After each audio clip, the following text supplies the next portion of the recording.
Assalamualaikum warahmatullahi wabarakatuh. Perkenalkan, nama saya Desi Kurniasari. Di sini saya akan menjawab pertanyaan dari tugas belajar di luar kelas hari kedua. A. Jawablah pertanyaan mengenai metode individual system berikut ini. 1. Apa pengertian individual system? Individual system adalah proses belajar yang berpusat pada anak sebagai subjek belajar. Kedua, mengapa pendekatan yang dilakukan harus individual system? Karena tidak mungkin bertahap jika dilakukan secara klasikal sistem. Pendekatan ini juga agar motivator dapat mengetahui karakter, kesukaan, dan kemampuan anak sehingga motivator dapat melakukan pendekatan sesuai dengan karakter dan kesukaan anak. Motivator juga dapat memberikan materi sesuai dengan kemauan dan kemampuan anak. 3. Apa tujuan yang ingin dicapai dengan melakukan pendekatan secara individual system?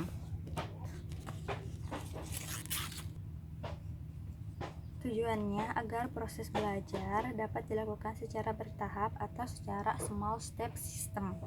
Keempat, di Bimba, murid dan guru memiliki peran masing-masing. Sebutkan peran guru dan murid.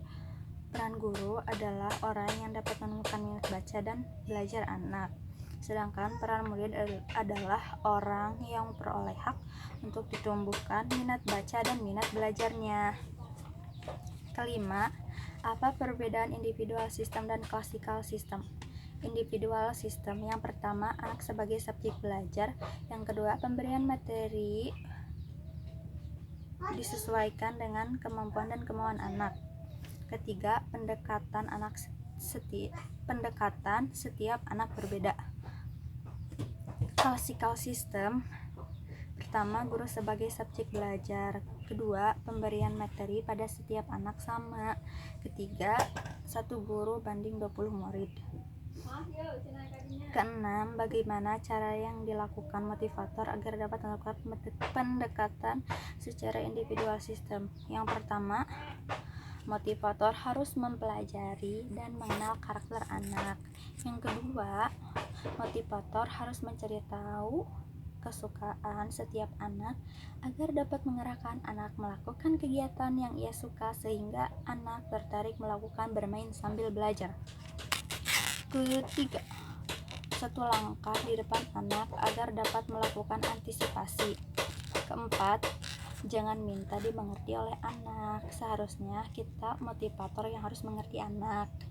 Kelima, berikan reward dan lakukan evaluasi afektif setiap saat agar motivator dapat memastikan setiap anak didiknya senang dan bersemangat melakukan bermain sambil belajar. Ketujuh, apa dampak yang terjadi bila pendekatan dilakukan secara individual system?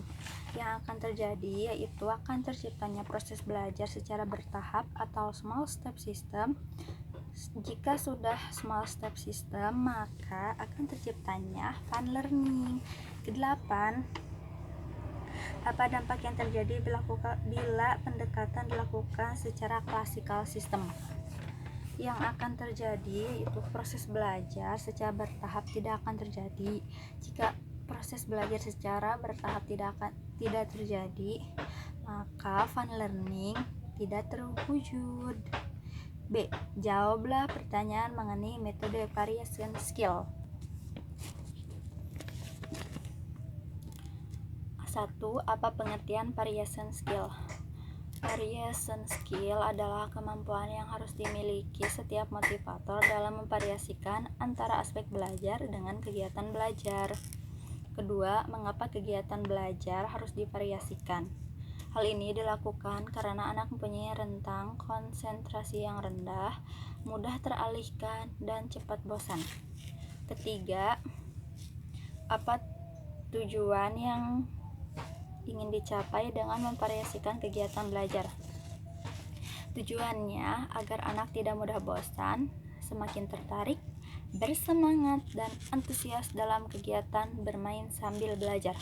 Keempat, sebutkan 3 aspek belajar. Pertama, kemampuan afektif, kedua, kemampuan kognitif, ketiga, kemampuan psikomotorik yang dibagi dua, yaitu motorik kasar dan motorik halus. 5. Kegiatan apa yang termasuk aspek kognitif?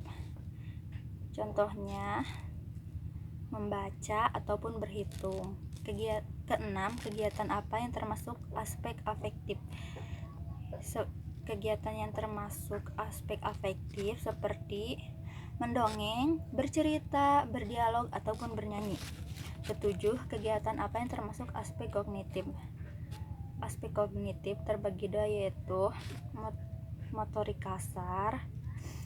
Motorik kasar itu seperti berjalan ataupun penggunaan tangan dan kaki. Sedangkan motorik halus yaitu seperti penggunaan ibu jari, mewarnai, ataupun menulis. C. Jawablah pertanyaan mengenai teori dasar dalam psikologi pendidikan berikut. 1. Apa yang dimaksud dengan the law of effect? The law of effect yaitu ketika melakukan suatu kegiatan yang menyenangkan, maka akibatnya akan diulang. Kedua, apa yang dimaksud dengan the law of exercise? Yaitu ketika melakukan suatu kegiatan secara terus menerus atau diulang, maka akan berdampak mampu.